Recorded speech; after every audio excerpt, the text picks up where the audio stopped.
Title Update 1 has dropped in Monster Hunter Wilds, and with it we have the return of the epic Zoh Shia fight, this time a high rank version rather than the low rank version at the end of the campaign. And oh my goodness, oh my damn, it is actually pretty tough. It is not a cakewalk like some of the other fights in Wilds. It'll take you quite a bit of time, the damage is good, it's quite relentless. This is really up there with your 4 or 5 pip tempered gore Magalas, that kind of stuff. You'll have to be HR 50 or above in order to take the quest, after which it'll show up randomly in the ruins of Wyveria, similar to how Jinder Hard shows up. Once it pops up, you can take on the quest and save it as an investigation to do it another 3 times as well. I had a super weird bug whilst talking to the NPCs taking this quest. Olivia was apparently in the middle of building out her mixed sets with gore Magala pieces. Pretty good, Olivia, pretty good. The Zoh Shia fight itself is the same as the one you face off in the campaign, but of course it's absolutely juiced up to HR equivalent. And the thing is pretty damn tough. It hits hard, it's going to take you a good while. It's a super fun fight. I'm so glad we've got this back. You will of course be getting Zoh Shia crafting materials as well, rather than standard generic Guardian materials. And the reason for that is because we can craft some Zoh Shia gear.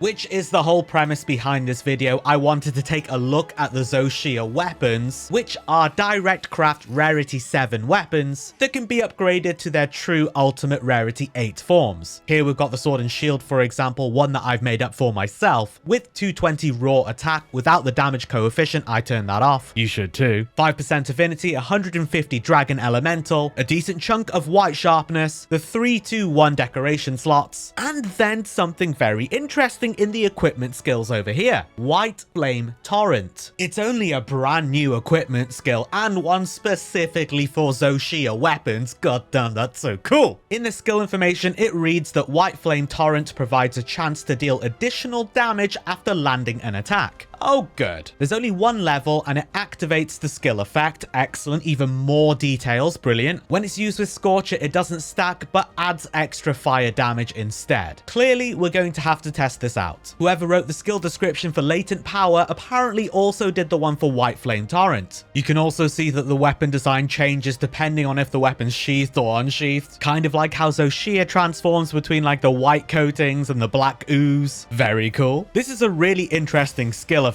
With just the weapon alone and no Scorcher, so you don't have any Rathalos or Guardian Rathalos pieces of armor equipped, every few hits, seemingly every 4 or 8 or 12, it deals 50 true raw damage with a very obvious white smoky effect that also has some weird relationship with an invisible timer. So you might also find that as you just run up to something and hit it once, it will go off immediately. Then it starts this invisible internal timer. You won't see it again until another 4 or 8 or 12 like normal hits. It doesn't seem to work with absolutely all hits. So essentially, every few attacks, every few seconds, you're getting 50 true raw damage. It doesn't matter which part of the monster you hit it, and it doesn't matter about their elemental resistances. This is non-elemental. That's pretty good. That's pretty strong. I do believe that this skill effect is the same across all 14 weapons, that it's the same true 50 raw damage, it's the same number of normal hits, 4, 8, or 12, and the same number of internal cooldown. I'm not too sure what that is. It feels like 3 to 5 seconds, which is really interesting as it means it's an equally good choice for any weapon. But it does not end there. If you recall from the skill description, it said it didn't stack with Scorcher, but the extra fire damage is added on. Scorcher is the armor set bonus found on the Rathalos and Guardian Rathalos armor sets, which you're able to mix and match between the two, and increases the overall damage of White Flame Torrent, both by bumping up some of the raw damage and adding the extra fire damage which we've seen there. The portion of the extra fire damage does depend on the part of the monster that you're hitting, its fire resistances, etc. So you do see varying damage numbers with that, but it will be around 100 damage with Scorcher level 2. Both the Rathalos and Guardian Rathalos armor sets are far from bad, featuring some top-end skills like Weakness Exploit and Adrenaline Rush, but committing to 4 pieces to get access to Scorcher 2 is a big ask, and whilst it may not be the meta, 100 damage every few seconds, every few hits is still really good. That's a huge damage increase. increase. So I'd say have some fun with it. Throw together a mishmash build of Rathalos and Guardian Rathalos gear, get the 4-piece Scorcher set bonus, and enjoy the Zoh Shia weapons. They're really unique and worth exploring. And I mean, I slapped together a build with 5 weakness exploit, 3 maximum might, 3 earplugs, and 2 adrenaline rush, so it's hardly bad, just not min-maxed. If you decide to go level 1 Scorcher with 2 pieces of Rathalos gear, you'll be getting between 70 to 80 damage per activation. Also very good. I think if you're gonna go for Scorcher, commit all the way to it and get level 2. Do it. And that's everything I wanted to go over with the Zoh Shia weapons for now. I need to go craft up more of them, which means taking down more Zoh Shias. And of course, I want to get the whole armor set made up too. That thing looks so sick. The return of the Valhazak super recovery as well. So cool. And like what, 5 levels of agitator just baked into the beta set? Insane. Stay tuned for that. You're not going to want to miss it. If you do enjoy my Monster Hunter videos, subscribing is the best way to support, and it's completely free. But either way, thanks for watching, and until next time, I'll see you in the Forbidden Lands.